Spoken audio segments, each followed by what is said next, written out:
Chapter 21. A New Departure in Flavorings.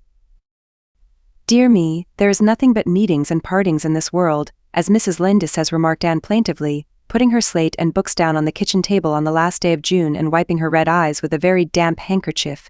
Wasn't it fortunate, Marilla, that I took an extra handkerchief to school today? I had a presentiment that it would be needed.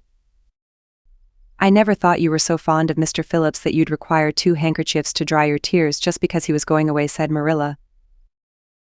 I don't think I was crying because I was really so very fond of him, reflected Anne. I just cried because all the others did. It was Ruby Gillis started it. Ruby Gillis has always declared she hated Mr. Phillips, but just as soon as he got up to make his farewell speech she burst into tears. Then all the girls began to cry, one after the other. I tried to hold out. Marilla. I tried to remember the time Mr. Phillips made me sit with Gil with a boy and the time he spelled my name without an E on the blackboard, and how he said I was the worst dunce he ever saw at geometry, and laughed at my spelling, and all the times he had been so horrid and sarcastic. But somehow I couldn't, Marilla, and I just had to cry too. Jane Andrews has been talking for a month about how glad she'd be when Mr. Phillips went away, and she declared she'd never shed a tear. Well, she was worse than any of us and had to borrow a handkerchief from her brother. Of course the boys didn't cry because she hadn't brought one of her own, not expecting to need it. Oh, Marilla, it was heartrending. Mr. Phillips made such a beautiful farewell speech beginning, "The time has come for us to part." It was very affecting. And he had tears in his eyes too, Marilla.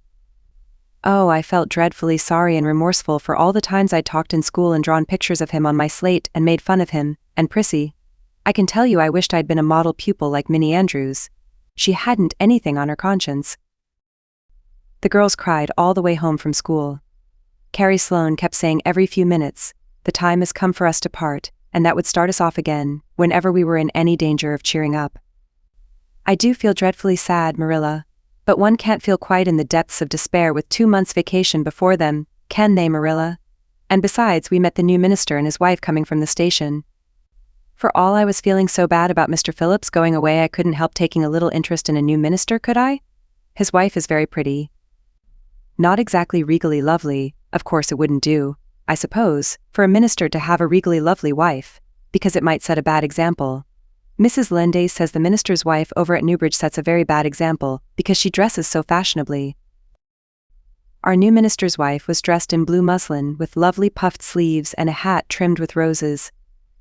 Jane Andrews said she thought puffed sleeves were too worldly for a minister's wife, but I didn't make any such uncharitable remark, Marilla, because I know what it is to long for puffed sleeves. Besides, she's only been a minister's wife for a little while, so one should make allowances, shouldn't they? They are going to board with Mrs. Lynde until the manse is ready. If Marilla, in going down to Mrs. Lynde's that evening, was actuated by any motive save her avowed one of returning the quilting frames she had borrowed the preceding winter, it was an amiable weakness shared by most of the Avonlea people. Many a thing Mrs. Lynde had lent, sometimes never expecting to see it again, came home that night in charge of the borrowers thereof. A new minister, and moreover a minister with a wife, was a lawful object of curiosity in a quiet little country settlement where sensations were few and far between. Old Mr. Bentley, the minister whom Anne had found lacking in imagination, had been pastor of Avonlea for 18 years. He was a widower when he came, and a widower he remained, despite the fact that gossip regularly married him to this, that or the other one, every year of his sojourn. In the preceding February he had resigned his charge and departed amid the regrets of his people, most of whom had the affection born of long intercourse for their good old minister in spite of his shortcomings as an orator. Since then the Avonlea church had enjoyed a variety of religious dissipation in listening to the many and various candidates and supplies who came Sunday after Sunday to preach on trial.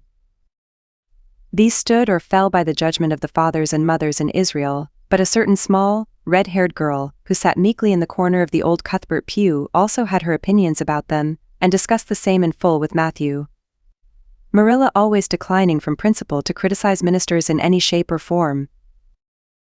"I don't think Mr. Smith would have done," Matthew was Anne's final summing up. "Mrs. Lynde says his delivery was so poor, but I think his worst fault was just like Mr. Bentley's, he had no imagination. And Mr. Terry had too much, he let it run away with him, just as I did mine in the matter of the haunted wood. Besides, Mrs. Lynde says his theology wasn't sound. Mr. Gresham was a very good man, and a very religious man, but he told too many funny stories and made the people laugh in church. He was undignified. And you must have some dignity about a minister, mustn't you, Matthew? I thought Mr. Marshall was decidedly attractive, but Mrs. Lindy says he isn't married, or even engaged, because she made special inquiries about him, and she says it would never do to have a young, unmarried minister in Avonlea, because he might marry in the congregation, and that would make trouble. Mrs. Lind is a very far-seeing woman, isn't she, Matthew? I'm very glad they've called Mr. Allen. I liked him because his sermon was interesting and he prayed as if he meant it, and not just as if he did it because he was in the habit of it. Mrs. Lind says he isn't perfect, but she says she supposes we couldn't expect a perfect minister for $750 a year, and anyhow his theology is sound because she questioned him thoroughly on all the points of doctrine. And she knows his wife's people and they are most respectable and the women are all good housekeepers. Mrs. Linda says that sound doctrine in the man and good housekeeping in the woman make an ideal combination for a minister's family. The new minister and his wife were a young, pleasant-faced couple, still on their honeymoon, and full of all good and beautiful enthusiasms for their chosen life work. Avonlea opened its heart to them from the start. Old and young liked the frank, cheerful young man with his high ideals, and the bright, gentle little lady who assumed the mistress-ship of the manse. With Mrs. Allen, Anne fell promptly and wholeheartedly in love. She had discovered another kindred spirit. Mrs. Allen is perfectly lovely, she announced one Sunday afternoon. She's taken our class and she's a splendid teacher. She said right away she didn't think it was fair for the teacher to ask all the questions, and you know, Marilla. That is exactly what I've always thought. She said we could ask her any question we liked and I asked ever so many. I'm good at asking questions, Marilla. I believe you was Marilla's emphatic comment. Nobody else asked any except Ruby Gillis, and she asked if there was to be a Sunday school picnic this summer. I didn't think that was a very proper question to ask because it hadn't any connection with the lesson. The lesson was about Daniel in the lion's den, but Mrs. Allen just smiled and said she thought there would be. Mrs. Allen has a lovely smile. She has such exquisite dimples in her cheeks. I wish I had dimples in my cheeks, Marilla. I'm not half so skinny as I was when I came here. But I have no dimples yet. If I had, perhaps I could influence people for good. Mrs. Allen said we ought always to try to influence other people for good. She talks so nice about everything. I never knew before that religion was such a cheerful thing. I always thought it was kind of melancholy, but Mrs. Allen's isn't, and I'd like to be a Christian if I could be one like her. I wouldn't want to be one like Mr. Superintendent Bell. It's very naughty of you to speak so about Mr. Bell, said Marilla severely. Mr. Bell is a real good man. Oh, of course he's good, agreed Anne. But he doesn't seem to get any comfort out of it. If I could be good, I'd dance and sing all day because I was glad of it. I suppose Mrs. Allen is too old to dance and sing, and of course it wouldn't be dignified in a minister's wife, but I can just feel she's glad she's a Christian and that she'd be one, even if she could get to heaven without it. I suppose we must have Mr. and Mrs. Allen up to tea some day soon, said Marilla reflectively. They've been most everywhere but here. Let me see. Next Wednesday would be a good time to have them. But don't say a word to Matthew about it, for if he knew they were coming he'd find some excuse to be away that day. He'd got so used to Mr. Bentley he didn't mind him. But he's going to find it hard to get acquainted with a new minister, and a new minister's wife will frighten him to death. I'll be as secret as the dead, assured Anne. But, oh Marilla, will you let me make a cake for the occasion? I'd love to do something for Mrs. Allen, and you know I can make a pretty good cake by this time. You can make a layer cake, promised Marilla. Monday and Tuesday great preparations went on at Green Gables. Having the minister and his wife to tea was a serious and important undertaking, and Marilla was determined not to be eclipsed by any of the Avonlea housekeepers. Anne was wild with excitement and delight. She talked it all over with Diana Tuesday night in the twilight, as they sat on the big red stones by the Dryad's Bubble, and made rainbows in the water with little twigs dipped in fir balsam. Everything is ready, Diana, except my cake which I'm to make in the morning, and the baking powder biscuits which Marilla will make just before tea time. I assure you, Diana, that Marilla and I have had a busy 2 days of it. It's such a responsibility having a minister's family to tea. I never went through such an experience before. You should just see our pantry. It's a sight to behold. We're going to have jelly chicken and cold tongue. We're to have 2 kinds of jelly, red and yellow, and whipped cream and lemon pie, and cherry pie, and 3 kinds of cookies and fruit cake, and Marilla's famous yellow plum preserves that she keeps especially for ministers, and pound cake and layer cake, and biscuits as aforesaid, and new bread and old both. In case the minister is dyspeptic and can't eat new. Mrs. Lenda says ministers are dyspeptic, but I don't think Mr. Allen has been a minister long enough for it to have had a bad effect on him. I just grow cold when I think of my layer cake. Oh, Diana, what if it shouldn't be good? I dreamed last night that I was chased all around by a fearful goblin with a big layer cake for a head. It'll be good, all right, assured Diana, who was a very comfortable sort of friend. I'm sure that piece of the one you made that we had for lunch in Idlewild 2 weeks ago was perfectly elegant. Yes, but cakes have such a terrible habit of turning out bad just when you especially want them to be good, sighed Anne, setting a particularly well-balsamed twig afloat. However, I suppose I shall just have to trust to Providence and be careful to put in the flour. Oh look, Diana, what a lovely rainbow. Do you suppose the dryad will come out after we go away and take it for a scarf? You know there is no such thing as a dryad, said Diana. Diana's mother had found out about the haunted wood, and had been decidedly angry over it. As a result, Diana had abstained from any further imitative flights of imagination, and did not think it prudent to cultivate a spirit of belief even in harmless dryads. But it's so easy to imagine there is, said Anne. Every night before I go to bed, I look out of my window and wonder if the dryad is really sitting here, combing her locks with the spring for a mirror. Sometimes I look for her footprints in the dew in the morning. Oh, Diana, don't give up your faith in the dryad. Wednesday morning came. Anne got up at sunrise because she was too excited to sleep. She had caught a severe cold in the head by reason of her dabbling in the spring on the preceding evening, but nothing short of absolute pneumonia could have quenched her interest in culinary matters that morning. After breakfast she proceeded to make her cake.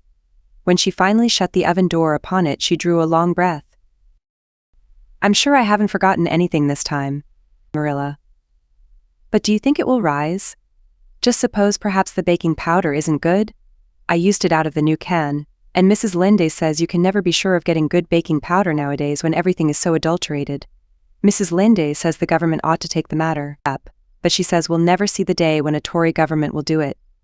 Marilla, what if that cake doesn't rise? We'll have plenty without it, was Marilla's unimpassioned way of looking at the subject.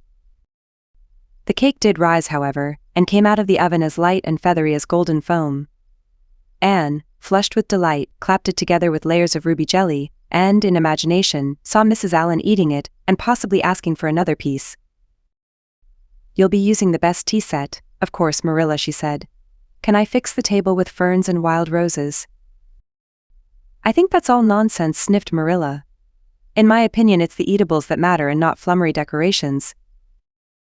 Mrs. Barry had her table decorated, said Anne, who was not entirely guiltless of the wisdom of the serpent, and the minister paid her an elegant compliment. He said it was a feast for the eye as well as the palate. Well, do as you like, said Marilla, who was quite determined not to be surpassed by Mrs. Barry or anybody else, only mind you leave enough room for the dishes and the food. Anne laid herself out to decorate in a manner, and after a fashion, that should leave Mrs. Barry's nowhere. Having abundance of roses and ferns and a very artistic taste of her own, she made that tea table such a thing of beauty, that when the minister and his wife sat down to it, they exclaimed in chorus over its loveliness. It's Anne's doing, said Marilla, grimly just, and Anne felt that Mrs. Allen's approving smile was almost too much happiness for this world.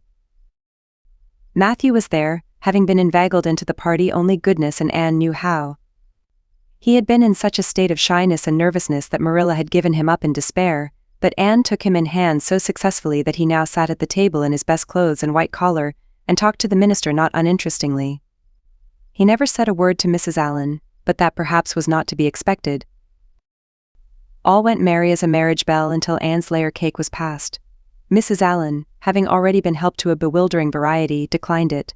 But Marilla, seeing the disappointment on Anne's face, said smilingly, "Oh, you must take a piece of this, Mrs. Allen. Anne made it on purpose for you." "In that case I must sample it," laughed Mrs. Allen, helping herself to a plump triangle, as did also the minister and Marilla. Mrs. Allen took a mouthful of hers, and a most peculiar expression crossed her face. Not a word did she say, however, but steadily ate away at it. Marilla saw the expression and hastened to taste the cake. "Anne Shirley," she exclaimed, "what on earth did you put into that cake?" "Nothing but what the recipe said," Marilla, cried Anne with a look of anguish. "Oh, isn't it all right? All right. It's simply horrible. Mr. Allen, don't try to eat it. Anne, taste it yourself. What flavoring did you use? Vanilla, said Anne, her face scarlet with mortification after tasting the cake. Only vanilla. Oh, Marilla, it must have been the baking powder. I had my suspicions of that back. Baking powder, fiddlesticks. Go and bring me the bottle of vanilla you used. Anne fled to the pantry and returned with a small bottle partially filled with a brown liquid and labeled yellowly, Best Vanilla. Marilla took it, uncorked it, smelled it. Mercy on us, Anne, you flavored that cake with anodyne liniment. I broke the liniment bottle last week and poured what was left into an old empty vanilla bottle. I suppose it's partly my fault. I should have warned you, but for pity's sake, why couldn't you have smelled it? Anne dissolved into tears under this double disgrace. I couldn't. I had such a cold, and with this, she fairly fled to the gable chamber, where she cast herself on the bed and wept as one who refuses to be comforted. Presently a light step sounded on the stairs and somebody entered the room. Oh, Marilla. Sobbed Anne, without looking up. I'm disgraced forever. I shall never be able to live this down. It will get out, things always do get out in Avonlea. Diana will ask me how my cake turned out and I shall have to tell her the truth. I shall always be pointed at as the girl who flavored a cake with anodyne liniment. Gill the boys in. School will never get over laughing at it. Oh, Marilla, if you have a spark of Christian pity, don't tell me that I must go down and wash the dishes after this. I'll wash them when the minister and his wife are gone. But I cannot ever look Mrs. Allen in the face again. Perhaps she'll think I tried to poison her. Mrs. Lynde says she knows an orphan girl who tried to poison her benefactor. But the liniment isn't poisonous. It's meant to be taken internally, although not in cakes. Won't you tell Mrs. Allen? So, Marilla. Suppose you jump up and tell her so yourself, said a merry voice.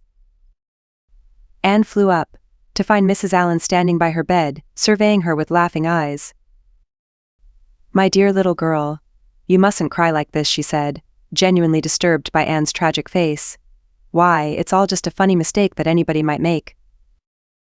Oh no, it takes me to make such a mistake, said Anne forlornly. And I wanted to have that cake so nice for you, Mrs. Allen. Yes, I know, dear. And I assure you I appreciate your kindness and thoughtfulness, just as much as if it had turned out all right. Now, you mustn't cry any more, but come down with me and show me your flower garden. Miss Cuthbert tells me you have a little plot all your own. I want to see it, for I'm very much interested in flowers. Anne permitted herself to be led down and comforted, reflecting that it was really providential that Mrs. Allen was a kindred spirit. Nothing more was said about the liniment cake, and when the guests went away Anne found that she had enjoyed the evening more than could have been expected, considering that terrible incident. Nevertheless, she sighed deeply. Marilla, isn't it nice to think that tomorrow is a new day with no mistakes in it yet? I'll warrant you'll make plenty in it, said Marilla. I never saw your beat for making mistakes, Anne. Yes, and well, I know it, admitted Anne mournfully. But have you ever noticed one encouraging thing about me, Marilla? I never make the same mistake twice. I don't know as that's much benefit when you're always making new ones. Oh, don't you see, Marilla? There must be a limit to the mistakes one person can make, and when I get to the end of them, then I'll be through with them. That's a very comforting thought. Well, you'd better go and give that cake to the pigs, said Marilla. It isn't fit for any human to eat, not even Jerry Bout. Chapter 22. Anne is invited out to tea. And what are your eyes popping out of your head about? Now asked Marilla, when Anne had just come in from a run to the post office. Have you discovered another kindred spirit? Excitement hung around Anne like a garment, shone in her eyes, kindled in every feature. She had come dancing up the lane, like a wind-blown sprite, through the mellow sunshine and lazy shadows of the August evening. No, Marilla, but oh, what do you think? I am invited to tea at the manse tomorrow afternoon. Mrs. Allen left a letter for me at the post office. Just look at it, Marilla, Miss Anne Shirley. Green Gables, that is the first time I was ever called Miss, such a thrill as it gave me. I shall cherish it forever among my choicest treasures. Mrs. Allen told me she meant to have all the members of her Sunday school class to tea in turn, said Marilla, regarding the wonderful event very coolly. You needn't get in such a fever over it. Do learn to take things calmly, child. For Anne to take things calmly would have been to change her nature. All spirit and fire and dew as she was, the pleasures and pains of life came to her with troubled intensity. Marilla felt this and was vaguely troubled over it, realizing that the ups and downs of existence would probably bear hardly on this impulsive soul, and not sufficiently understanding that the equally great capacity for delight might more than compensate. Therefore Marilla conceived it to be her duty to drill Anne into a tranquil uniformity of disposition as impossible, and alien to her, as to a dancing sunbeam in one of the brook shallows. She did not make much headway, as she sorrowfully admitted to herself. The downfall of some dear hope or plan plunged Anne into deeps of affliction, the fulfillment thereof exalted her to dizzy realms of delight. Marilla had almost begun to despair of ever fashioning this waif of the world into her model little girl of demure manners and prim deportment. Neither would she have believed that she really liked Anne much better as she was. Anne went to bed that night speechless with misery, because Matthew had said the wind was round northeast and he feared it would be a rainy day tomorrow. The rustle of the poplar leaves about the house worried her. It sounded so like pattering raindrops, and the full, faraway roar of the Gulf, to which she listened delightedly at other times, loving its strange, sonorous, haunting rhythm, now seemed like a prophecy of storm and disaster to a small maiden who particularly wanted a fine day. Anne thought that the morning would never come. But all things have an end, even nights before the day on which you are invited to take tea at the manse. The morning, in spite of Matthew's predictions, was fine, and Anne's spirits soared to their highest. "Oh, Marilla, there is something in me today that makes me just love everybody I see," she exclaimed as she washed the breakfast dishes. "You don't know how good I feel. Wouldn't it be nice if it could last? I believe I could be a model child if I were just invited out to tea every day. But oh, Marilla, it's a solemn occasion too. I feel so anxious. What if I shouldn't behave properly? You know I never had tea at a manse before. And I'm not sure that I know all the rules of etiquette, although I've been studying the rules given in the etiquette department of the Family Herald ever since I came here. I'm so afraid I'll do something silly or forget to do something I should do. Would it be good manners to take a second helping of anything if you wanted to very much?" "The trouble with you, Anne, is that you're thinking too much about yourself. You should just think of Mrs. Allan, and what would be nicest and most agreeable to her," said Marilla, hitting for once in her life on a very sound and pithy piece of advice. Anne instantly realized this. "You are right, Marilla. I'll try not to think about myself at all." Anne evidently got through her visit without any serious breach of etiquette, for she came home through the twilight, under a great, high-sprung sky gloried over with trails of saffron and rosy cloud, in a beatified state of mind, and told Marilla all about it happily, sitting on the big red sandstone slab at the kitchen door with her tired curly head in Marilla's gingham lap. A cool wind was blowing down over the long harvest fields from the rims of fiery western hills and whistling through the poplars. One clear star hung over the orchard, and the fireflies were flitting over in Lover's Lane, in and out among the ferns and rustling boughs. Anne watched them as she talked and somehow felt that wind and stars and fireflies were all tangled up together into something unutterably sweet and enchanting. "Oh, Marilla, I've had a most fascinating time. I feel that I have not lived in vain, and I shall always feel like that, even if I should never be invited to tea at a manse again." When I got there, Mrs. Allan met me at the door. She was dressed in the sweetest dress of pale pink organdy, with dozens of frills and elbow sleeves, and she looked just like a seraph. "I really think I'd like to be a minister's wife when I grow up, Marilla." "A minister mightn't mind my red hair because he wouldn't be thinking of such worldly things. But then of course one would have to be naturally good, and I'll never be that, so I suppose there's no use in thinking about it. Some people are naturally good, you know, and others are not. I'm one of the others. Mrs. Linda says I'm full of original sin. No matter how hard I try to be good, I can never make such a success of it as those who are naturally good. It's a good deal like geometry, I expect. But don't you think that trying so hard ought to count for something? Mrs. Allan is one of the naturally good people. I love her passionately. You know there are some people, like Matthew and Mrs. Allan, that you can love right off without any trouble. And there are others, like Mrs. Lynde, that you have to try very hard to love. You know you ought to love them because they know so much and are such active workers in the church, but you have to keep reminding yourself of it all the time, or else you forget. There was another little girl at the manse to tea, from the White Sands Sunday School. Her name was Laurette Bradley, and she was a very nice little girl. Not exactly a kindred spirit, you know, but still very nice. We had an elegant tea, and I think I kept all the rules of etiquette pretty well. After tea Mrs. Allan played and sang, and she got Loretta and me to sing too. Mrs. Allen says I have a good voice and she says I must sing in the Sunday school choir after this. You can't think how I was thrilled at the mere thought. I've longed so to sing in the Sunday school choir, as Diana does, but I feared it was an honor I could never aspire to. Loretta had to go home early because there is a big concert in the White Sands Hotel tonight, and her sisters to recite at it. Loretta says that the Americans at the hotel give a concert every fortnight in aid of the Charlottetown Hospital, and they ask lots of the White Sands people to recite. Loretta said she expected to be asked herself someday. I just gazed at her in awe. After she had gone, Mrs. Allen and I had a heart-to-heart to hark. I told her everything about Mrs. Thomas and the twins and Katie Maurice and Violetta and coming to Green Gables and my troubles over geometry. And would you believe it, Marilla? Mrs. Allen told me she was a dunce at geometry too. You don't know how that encouraged me. Mrs. Lynde came to the manse just before I left, and what do you think, Marilla? The trustees have hired a new teacher, and it's a lady. Her name is Miss Muriel Stacy. Isn't that a romantic name? Mrs. Lynde says they've never had a female teacher in Avonlea before, and she thinks it is a dangerous innovation.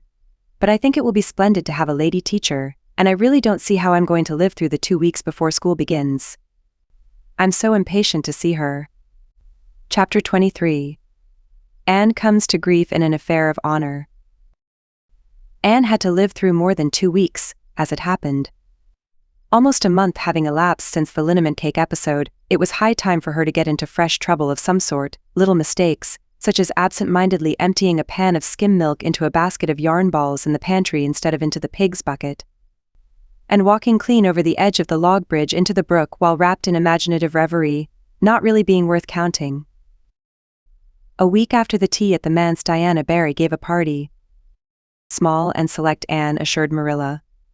Just the girls in our class. They had a very good time and nothing untoward happened until after tea, when they found themselves in the berry garden, a little tired of all their games and ripe for any enticing form of mischief which might present itself. This presently took the form of daring. Daring was the fashionable amusement among the Avonlea small fry just then. It had begun among the boys but soon spread to the girls, and all the silly things that were done in Avonlea that summer because the doers thereof were dared to do them would fill a book by themselves. First of all, Carrie Sloane dared Ruby Gillis to climb to a certain point in the huge old willow tree before the front door, which Ruby Gillis, albeit in mortal dread of the fat green caterpillars with which said tree was infested, and with the fear of her mother before her eyes if she should tear her new muslin dress, nimbly did, to the discomfiture of the aforesaid Carrie Sloane. Then Josie Pye dared Jane Andrews to hop on her left leg around the garden without stopping once, or putting her right foot to the ground, which Jane Andrews gamely tried to do, but gave out at the third corner, and had to confess herself defeated. Josie's triumph being rather more pronounced than good taste permitted, Anne Shirley dared her to walk along the top of the board fence which bounded the garden to the east. Now to walk board fences requires more skill and steadiness of head and heel than one might suppose who has never tried it. But Josie Pye, if deficient in some qualities that make for popularity, had at least a natural and inborn gift, duly cultivated, for walking board fences. Josie walked the berry fence with an airy unconcern which seemed to imply that a little thing like that wasn't worth a reluctant admiration greeted her exploit, for most of the other girls could appreciate it, having suffered many things themselves in their efforts to walk fences. Josie descended from her perch, flushed with victory, and darted a defiant glance at Anne. Anne tossed her red braids. "I don't think it's such a very wonderful thing to walk a little, low, board fence," she said. "I knew a girl in Marysville who could walk the ridgepole of a roof." "I don't believe it," said Josie flatly. "I don't believe anybody could walk a ridgepole. You couldn't, anyhow." "Couldn't I?" cried Anne rashly. "Then I dare you to do it," said Josie defiantly. "I dare you to climb up there and walk the ridgepole of Mr. Barry's kitchen roof." Anne turned pale, but there was clearly only one thing to be done. She walked toward the house, where a ladder was leaning against the kitchen roof. All the fifth-class girls said, oh, partly in excitement, partly in dismay. "Don't you do it," Anne entreated Diana. "You'll fall off and be killed." "Never mind, Josie Pye. It isn't fair to dare anybody to do anything so dangerous." "I must do it. My honor is at stake," said Anne solemnly. "I shall walk that ridgepole, Diana, or perish in the attempt. If I am killed, you are to have my pearl bead ring." Anne climbed the ladder amid breathless silence, gained the ridgepole, balanced herself uprightly on that precarious footing, and started to walk along it. Dizzily conscious that she was uncomfortably high up in the world, and that walking ridgepoles was not a thing in which your imagination helped you out much. Nevertheless, she managed to take several steps before the catastrophe came. Then she swayed, lost her balance, stumbled, staggered, and fell, sliding down over the sun-baked roof and crashing off it through the tangle of Virginia creeper beneath, all before the dismayed circle below could give a simultaneous, terrified shriek. If Anne had tumbled off the roof on the side up which she had ascended, Diana would probably have fallen heir to the pearl bead ring then and there. Fortunately, she fell on the other side, where the roof extended down over the porch so nearly to the ground that a fall therefrom was a much less serious thing. Nevertheless, when Diana and the other girls had rushed frantically around the house except Ruby Gillis, who remained as if rooted to the ground, and went into hysterics, they found Anne lying all white and limp among the wreck and ruin of the Virginia creeper. "Anne, are you killed?" shrieked Diana, throwing herself on her knees beside her friend. "Oh, Anne, dear Anne, speak just one word to me and tell me if you're killed."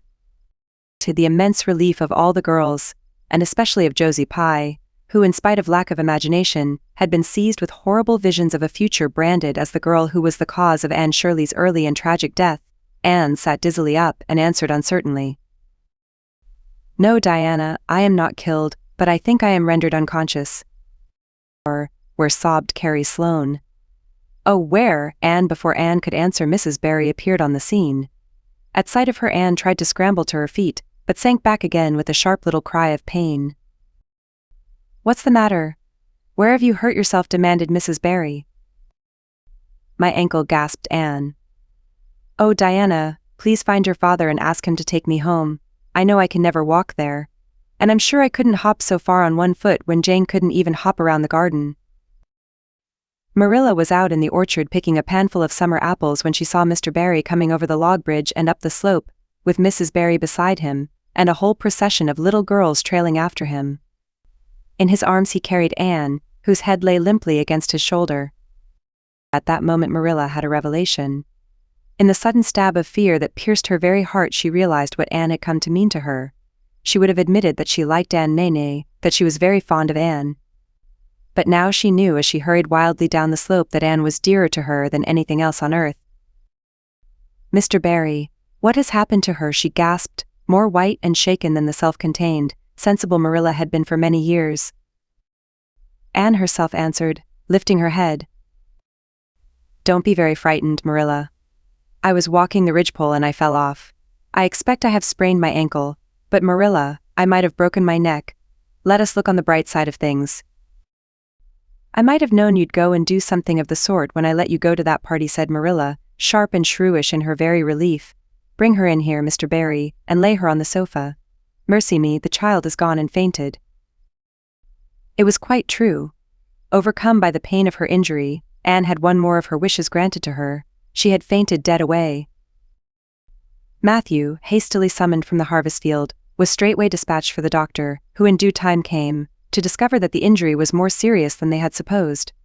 Anne's ankle was broken. That night, when Marilla went up to the east gable, where a white-faced girl was lying, a plaintive voice greeted her from the bed.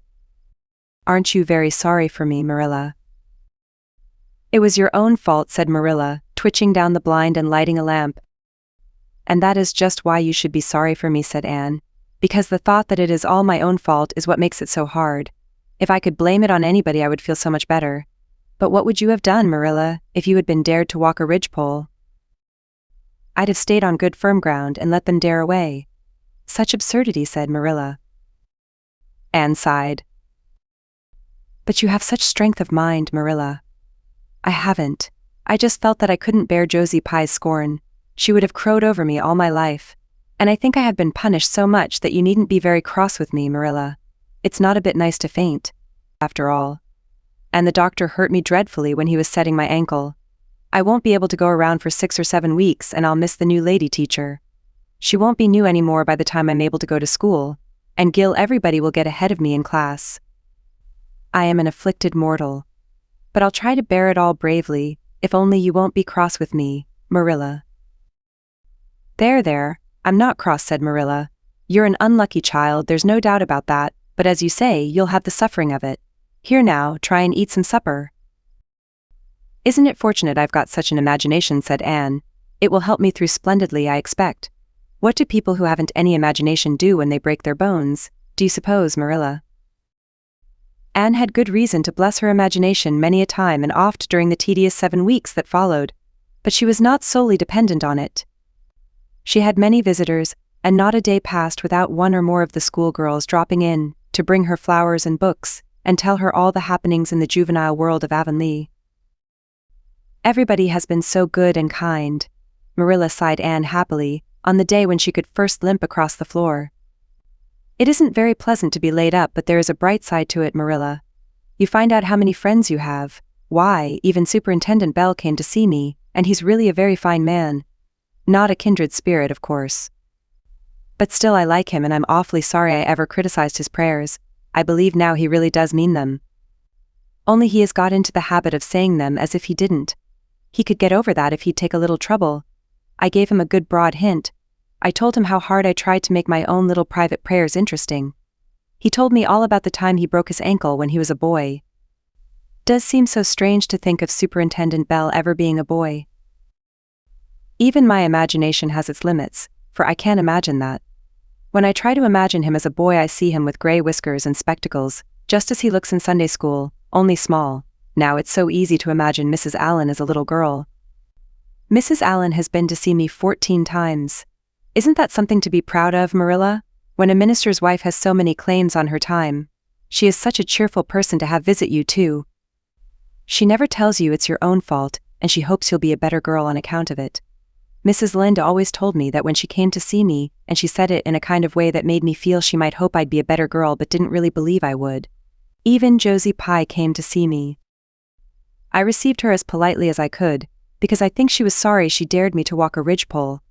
If I had been killed, she would have had to carry a dark burden of remorse all her life. Diana has been a faithful friend. She's been over every day to cheer my lonely pillow.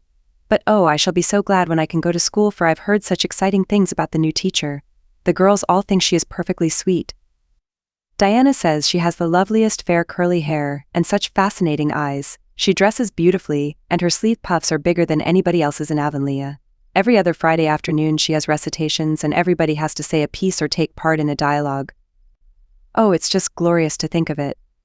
Josie Pye says she hates it, but that is just because Josie has so little imagination. Diana and Ruby Gillis and Jane Andrews are preparing a dialogue, called A Morning Visit, for next Friday, and the Friday afternoons they don't have recitations. Miss Stacy takes them all to the woods for a field day, and they study ferns and flowers and birds. And they have physical culture exercises every morning and evening. Mrs. Lynde says she never heard of such goings-on, and it all comes of having a lady teacher. But I think it must be splendid, and I believe I shall find that Miss Stacy is a kindred spirit. There's one thing plain to be seen, Anne said Marilla, and that is that your fall off the berry roof hasn't injured your tongue at all. Chapter 24. Miss Stacy and her pupils get up a concert. It was October again when Anne was ready to go back to school, a glorious October, all red and gold, with mellow mornings when the valleys were filled with delicate mists, as if the spirit of autumn had poured them in for the sun to drain amethyst, pearl, silver, rose, and smoke blue. The dews were so heavy that the fields glistened like cloth of silver, and there were such heaps of rustling leaves in the hollows of many-stemmed woods to run crisply through. The birch path was a canopy of yellow, and the ferns were sere and brown all along it. There was a tang in the very air that inspired the hearts of small maidens tripping, unlike snails, swiftly and willingly to school, and it was jolly to be back again at the little brown desk beside Diana. With Ruby Gillis nodding across the aisle and Carrie Sloane sending up notes and Julia Bell passing a chew of gum down from the back seat, Anne drew a long breath of happiness as she sharpened her pencil and arranged her picture cards in her desk. Life was certainly very interesting. In the new teacher she found another true and helpful friend. Miss Stacy was a bright, sympathetic young woman with the happy gift of winning and holding the affections of her pupils and bringing out the best that was in them mentally and morally. Anne expanded like a flower under this wholesome influence and carried home to the admiring Matthew and the critical Marilla glowing accounts of schoolwork and aims. I love Miss Stacy with my whole heart, Marilla. She is so ladylike and she has such a sweet voice. When she pronounces my name I feel instinctively that she's spelling it with an E. We had recitations this afternoon. I just wish you could have been there to hear me recite Mary, Queen of Scots. I just put my whole soul into it. Ruby Gillis told me coming home that the way I said the line, "Now for my father's arms," she said, "my woman's heart farewell," just made her blood run cold. Well, now, you might recite it for me some of these days, out in the barn, suggested Matthew. Of course I will, said Anne meditatively, but I won't be able to do it so well, I know. It won't be so exciting as it is, when you have a whole schoolful before you hanging breathlessly on your words. I know I won't be able to make your blood run cold. Mrs. Lendis says it made her blood run cold to see the boys climbing to the very tops of those big trees on Bell's Hill after crow's nests last Friday, said Marilla. I wonder at Miss Stacy for encouraging it. But we wanted a crow's nest for nature study, explained Anne. That was on our field afternoon. Field afternoons are splendid, Marilla. And Miss Stacy explains everything so beautifully. We have to write compositions on our field afternoons, and I write the best ones. It's very vain of you to say so then. You'd better let your teacher say it. But she did say it, Marilla. And indeed I'm not vain about it. How can I be, when I'm such a dunce at geometry? Although I'm really beginning to see through it a little too. Miss Stacy makes it so clear. I'll never be good at it, and I assure you it is a humbling reflection. But I love writing compositions. Mostly Miss Stacy lets us choose our own subjects. But next week we are to write a composition on some remarkable person. It's hard to choose among so many remarkable people who have lived. Mustn't it be splendid to be remarkable, and have compositions written about you after you're dead? Oh, I would dearly love to be remarkable. I think when I grow up I'll be a trained nurse, and go with the Red Crosses to the field of battle as a messenger of mercy. That is, if I don't go out as a foreign missionary. That would be very romantic, but one would have to be very good to be a missionary, and that would be a stumbling block. We have physical culture exercises every day, too. They make you graceful and promote digestion. Promote fiddlesticks, said Marilla, who honestly thought it was all nonsense. But all the field afternoons and recitation Fridays and physical culture contortions paled before a project which Miss Stacy brought forward in November. This was that the scholars of Avonlea School should get up a concert and hold it in the hall on Christmas night, for the laudable purpose of helping to pay for a schoolhouse flag. The pupils won, and all taking graciously to this plan, the preparations for a program were begun at once. And of all the excited performers-elect none was so excited as Anne Shirley, who threw herself into the undertaking heart and soul, hampered as she was by Marilla's disapproval. Marilla thought it all rank foolishness. It's just filling your heads up with nonsense and taking time that ought to be put on your lessons, she grumbled. I don't approve of children's getting up concerts and racing about to practices. It makes them vain and forward and fond of gadding. But think of the worthy object, pleaded Anne. A flag will cultivate a spirit of patriotism, Marilla? Fudge. There's precious little patriotism in the thoughts of any of you. All you want is a good time. Well, when you can combine patriotism and fun. Isn't it all right? Of course it's real nice to be getting up a concert. We're going to have 6 choruses and Diana is to sing a solo. I'm in 2 dialogues, the Society for the Suppression of Gossip and the Fairy Queen. The boys are going to have a dialogue too, and I'm to have 2 recitations. Marilla. I just tremble when I think of it, but it's a nice thrilly kind of tremble. And we're to have a tableau at the last, Faith, Hope and Charity. Diana and Ruby and I are to be in it, all draped in white with flowing hair. I'm to be Hope, with my hands clasped so and my eyes uplifted. I'm going to practice my recitations in the garret. Don't be alarmed if you hear me groaning. I have to groan heartrendingly in one of them, and it's really hard to get up a good artistic groan, Marilla. Josie Pye is sulky because she didn't get the part she wanted in the dialogue. She wanted to be the Fairy Queen. That would have been ridiculous, for whoever heard of a Fairy Queen as fat as Josie? Fairy Queens must be slender. Jane Andrews is to be the Queen and the first AM to be one of her maids of honor. Josie says she thinks a red-haired fairy is just as ridiculous as a fat one, but I do not let myself mind what Josie says. I'm to have a wreath of white roses on my hair, and Ruby Gillis is going to lend me her slippers, because I haven't any of my own. It's necessary for fairies to have slippers, you know. You couldn't imagine a fairy wearing boots, could you? Especially with copper toes? We are going to decorate the hall with creeping spruce and fir mottos with pink tissue paper roses in them. And we are all to march in 2 by 2 after the audience is seated, while Emma White plays a march on the organ. Oh, Marilla, I know you are not so enthusiastic about it as I am, but don't you hope your little Anne will distinguish herself? All I hope is that you'll behave yourself. I'll be heartily glad when all this fuss is over and you'll be able to settle down.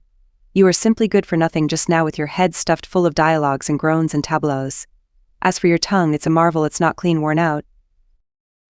Anne sighed and betook herself to the backyard, over which a young new moon was shining through the leafless poplar boughs from an apple-green western sky, and where Matthew was splitting wood. Anne perched herself on a block and talked the concert over with him, sure of an appreciative and sympathetic listener in this instance at least.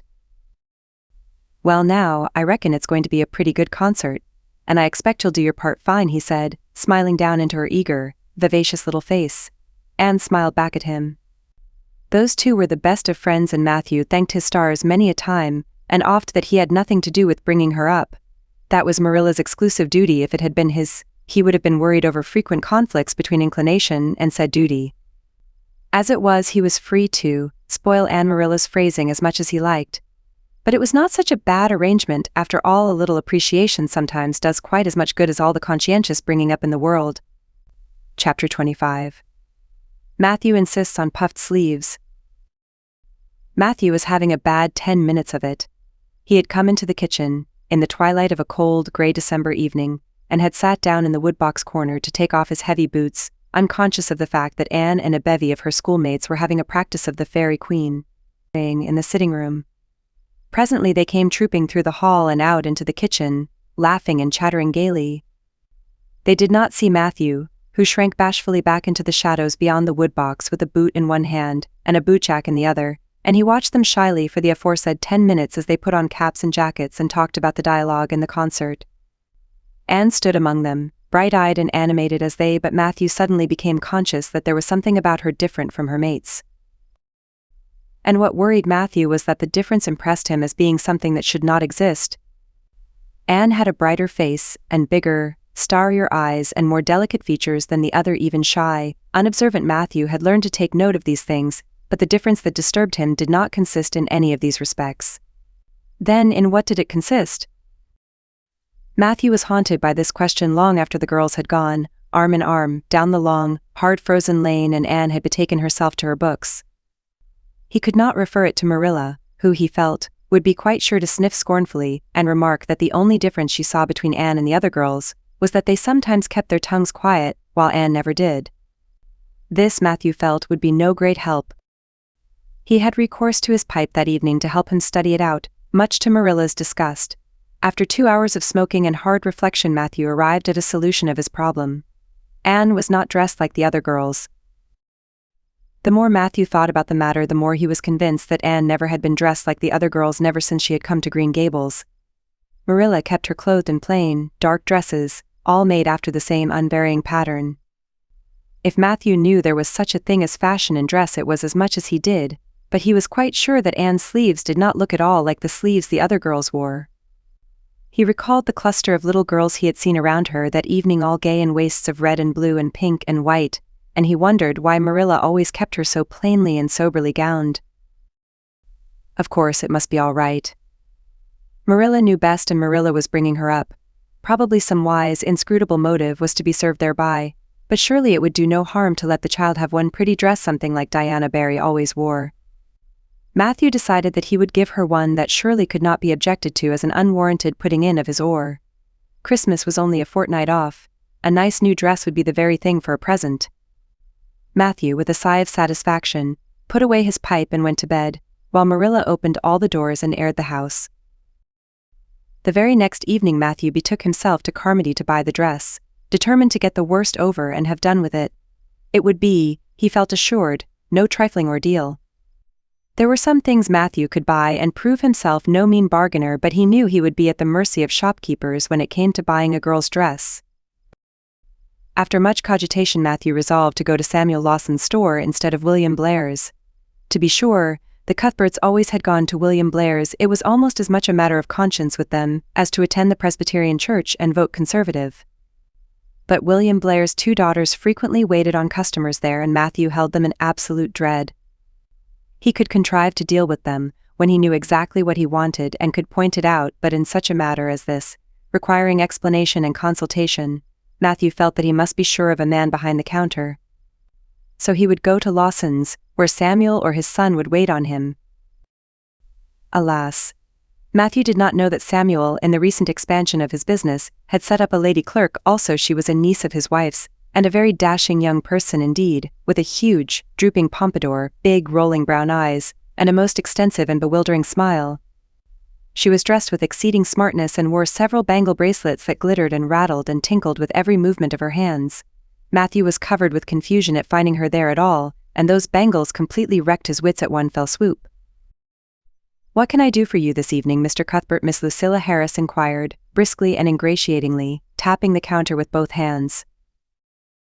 "Have you any well now, say any garden rakes?" stammered Matthew. Miss Harris looked somewhat surprised, as well she might, to hear a man inquiring for garden rakes in the middle of December. "I believe we have 1 or 2 left over," she said, "but they're upstairs in the lumber room. I'll go and see." During her absence, Matthew collected his scattered senses for another effort.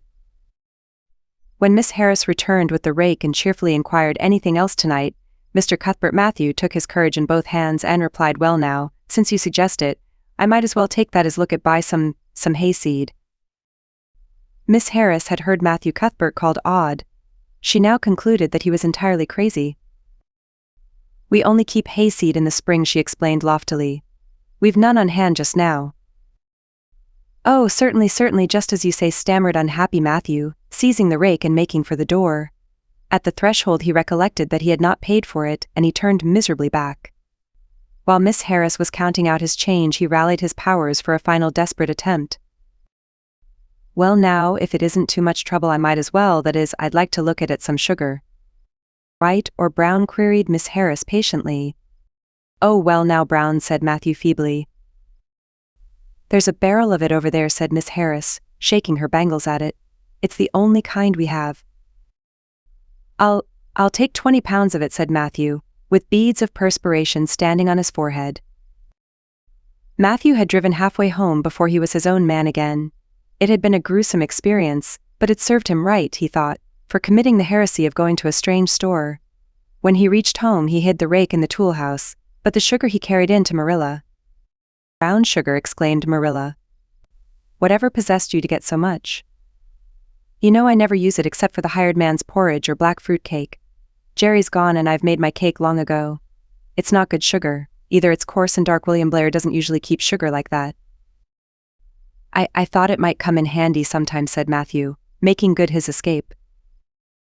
When Matthew came to think the matter over, he decided that a woman was required to cope with the situation. Marilla was out of the question. Matthew felt sure she would throw cold water on his project at once. Remained only Mrs. Linda, for of no other woman in Avonlea would Matthew have dared to ask advice. To Mrs. Lindy he went accordingly, and that good lady promptly took the matter out of the harassed man's hands. "Pick out a dress for you to give Anne." "To be sure I will. I'm going to Carmody tomorrow and I'll attend to it."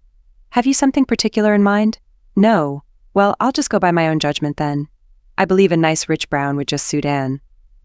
And William Blair has some new Gloria, and that's real pretty. Perhaps you'd like me to make it up for her, too, seeing that if Marilla was to make it, Anne would probably get wind of it before the time and spoil the surprise." "Well, I'll do it." "It isn't a mite of trouble. I like sewing. I'll make it to fit my niece, Jenny Gillis, for she and Anne are as like as 2 peas as far as figure goes." "Well now, I'm much obliged," said Matthew, and I dunno, but I think they make the sleeves different nowadays to what they used to be. If it wouldn't be asking too much, I'd like them made in the new way." "Puffs?" "Of course. You needn't worry a speck more about it, Matthew. I'll make it up in the very latest fashion," said Mrs. Lynde. To herself she added when Matthew had gone, "It'll be a real satisfaction to see that poor child wearing something decent for once. The way Marilla dresses her is positively ridiculous, that's what, and I've ached to tell her so plainly a dozen times. I've held my tongue though. For I can see Marilla doesn't want advice, and she thinks she knows more about bringing children up than I do, for all she's an old maid. But that's always the way. Folks that has brought up children know that there's no hard and fast method in the world that'll suit every child. But them as never have think it's all as plain and easy as rule of 3, just set your 3 terms down so fashion, and the sum 'll work out correct. But flesh and blood don't come under the head of arithmetic, and that's where Marilla Cuthbert makes her mistake. I suppose she's trying to cultivate a spirit of humility in Anne by dressing her as she does, but it's more likely to cultivate envy and discontent. I'm sure the child must feel the difference between her clothes and the other girls. But to think of Matthew taking notice of it. That man is waking up after being asleep for over 60 years. Marilla knew all the following fortnight that Matthew had something on his mind, but what it was she could not guess, until Christmas Eve, when Mrs. Lynde brought up the new dress. Marilla behaved pretty well on the whole, although it is very likely she distrusted Mrs. Lynde's diplomatic explanation that she had made the dress, because Matthew was afraid Anne would find out about it too soon if Marilla made it. So this is what Matthew has been looking so mysterious over and grinning about to himself for 2 weeks, is it? She said a little stiffly but tolerantly. I knew he was up to some foolishness. Well, I must say I don't think Anne needed any more dresses. I made her 3 good, warm, serviceable ones this fall, and anything more is sheer extravagance. There's enough material in those sleeves alone to make a waist. I declare there is. You'll just pamper Anne's vanity, Matthew, and she's as vain as a peacock now. Well, I hope she'll be satisfied at last, for I know she's been hankering after those silly sleeves ever since they came in. Although she never said a word after the first. The puffs have been getting bigger and more ridiculous right along. They're as big as balloons now. Next year anybody who wears them will have to go through a door sideways. Christmas morning broke on a beautiful white world. It had been a very mild December, and people had looked forward to a green Christmas, but just enough snow fell softly in the night to transfigure Avonlea. Anne peeped out from her frosted gable window with delighted eyes. The firs in the haunted wood were all feathery, and wonderful the birches and wild cherry trees were outlined in pearl. The plowed fields were stretches of snowy dimples, and there was a crisp tang in the air that was glorious. Anne ran downstairs singing until her voice re-echoed through Green Gables. Merry Christmas, Marilla. Merry Christmas, Matthew. Isn't it a lovely Christmas? I'm so glad it's white. Any other kind of Christmas doesn't seem real. Does it? I don't like green Christmases. They're not green, they're just nasty faded browns and grays. What makes people call them green? Why, Matthew, is that for me? Oh, Matthew. Matthew had sheepishly unfolded the dress from its paper swathings and held it out with a deprecatory glance at Marilla, who feigned to be contemptuously filling the teapot, but nevertheless watched the scene out of the corner of her eye with a rather interested air. Anne took the dress and looked at it in reverent silence. Oh, how pretty it was, a lovely soft brown Gloria with all the gloss of silk, a skirt with dainty frills and shirrings, a waist elaborately pin-tucked in the most fashionable way, with a little ruffle of filmy lace at the neck. But the sleeves, they were the crowning glory. Long elbow cuffs, and above them 2 beautiful puffs divided by rows of shirring and bows of brown silk ribbon. That's a Christmas present for you, Anne said Matthew shyly. Why, Anne, don't you like it? Well now. For Anne's eyes had suddenly filled with tears. Like it? Oh, Matthew. Anne laid the dress over a chair and clasped her hands. Matthew, it's perfectly exquisite. Oh, I can never thank you enough. Look at those sleeves. Oh, it seems to me this must be a happy dream. Well, let us have breakfast, interrupted Marilla. I must say, Anne, I don't think you needed the dress, but since Matthew has got it for you, see that you take good care of it. There's a hair ribbon Mrs. Lynde left for you. It's brown, to match the dress. Come now, sit in. I don't see how I'm going to eat breakfast, said Anne rapturously. Breakfast seems so commonplace at such an exciting moment. I'd rather feast my eyes on that dress. I'm so glad that puffed sleeves are still fashionable. It did seem to me that I'd never get over it if they went out before I had a dress with them. I'd never have felt quite satisfied. You see, it was lovely of Mrs. Lynde to give me the ribbon too. I feel that I ought to be a very good girl indeed. It's at times like this I'm sorry I'm not a model little girl. And I always resolve that I will be in future. But somehow it's hard to carry out your resolutions when irresistible temptations come. Still, I really will make an extra effort after this. When the commonplace breakfast was over, Diana appeared, crossing the white log bridge in the hollow, a gay little figure in her crimson ulster. Anne flew down the slope to meet her. Merry Christmas, Diana. And, oh, it's a wonderful Christmas. I've something splendid to show you. Matthew has given me the loveliest dress, with such sleeves. I couldn't even imagine any nicer. I've got something more for you, said Diana breathlessly. Here, this box. Aunt Josephine sent us out a big box with ever so many things in it, and this is for you. I'd have brought it over last night, but it didn't come until after dark, and I never feel very comfortable coming through the haunted wood in the dark now." Anne opened the box and peeped in. First a card with "For the Anne girl and Merry Christmas" written on it, and then a pair of the daintiest little kid slippers, with beaded toes and satin bows and glistening buckles. "Oh," said Anne, "Diana, this is too much. I must be dreaming." "I call it providential," said Diana. "You won't have to borrow Ruby's slippers now, and that's a blessing, for they're 2 sizes too big for you, and it would be awful to hear a fairy shuffling. Josie Pye would be delighted. Mind you, Rob Wright went home with Gertie Pye from the practice night before last. Did you ever hear anything equal to that?" All the Avonlea scholars were in a fever of excitement that day, for the hall had to be decorated and a last grand rehearsal held. The concert came off in the evening and was a pronounced success. The little hall was crowded. All the performers did excellently well, but Anne was the bright particular star of the occasion, as even envy, in the shape of Josie Pye, dared not deny. "Oh, hasn't it been a brilliant evening?" sighed Anne, when it was all over and she and Diana were walking home together under a dark, starry sky. "Everything went off very well," said Diana practically. "I guess we must have made as much as $10. Mind you, Mr. Allen is going to send an account of it to the Charlottetown papers." "Oh, Diana, will we really see our names in print? It makes me thrilled to think of it. Your solo was perfectly elegant, Diana. I felt prouder than you did when it was encored. I just said to myself, it is my dear bosom friend who is so honored." "Well, your recitations just brought down the house, Anne. That sad one was simply splendid." "Oh, I was so nervous, Diana. When Mr. Allen called out my name, I really cannot tell how I ever got up on that platform. I felt as if a million eyes were looking at me and through me.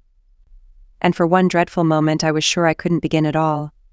Then I thought of my lovely puff sleeves and took courage. I knew that I must live up to those sleeves, Diana, so I started in. And my voice seemed to be coming from ever so far away. I just felt like a parrot. It's providential that I practiced those recitations so often up in the garret, or I'd never have been able to get through. Did I groan all right?" "Yes, indeed, you groaned lovely," assured Diana. "I saw old Mrs. Sloane wiping away tears when I sat down. It was splendid to think I had touched somebody's heart. It's so romantic to take part in a concert, isn't it? Oh, it's been a very memorable occasion indeed." "Wasn't the boy's dialogue fine?" said Diana. "Gilbert Blythe was just splendid. Anne, I do think it's awful mean the way you treat Gil. Wait till I tell you. When you ran off the platform after the fairy dialogue, one of your roses fell out of your hair. I saw Gil pick it up and put it in his breast pocket. There now, you're so romantic that I'm sure you ought to be pleased at that." "It's nothing to me what that person does," said Anne loftily. "I simply never waste a thought on him, Diana." That night Marilla and Matthew, who had been out to a concert for the first time in 20 years, sat for a while by the kitchen fire after Anne had gone to bed.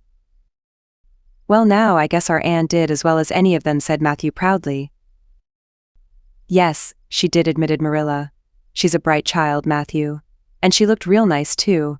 I've been kind of opposed to this concert scheme, but I suppose there's no real harm in it after all. Anyhow, I was proud of Anne tonight, although I'm not going to tell her so." "Well now, I was proud of her and I did tell her so 'fore she went upstairs," said Matthew. "We must see what we can do for her some of these days, Marilla. I guess she'll need something more than Avonlea school by and by." "There's time enough to think of that," said Marilla. "She's only 13 in March, though tonight it struck me she was growing quite a big girl.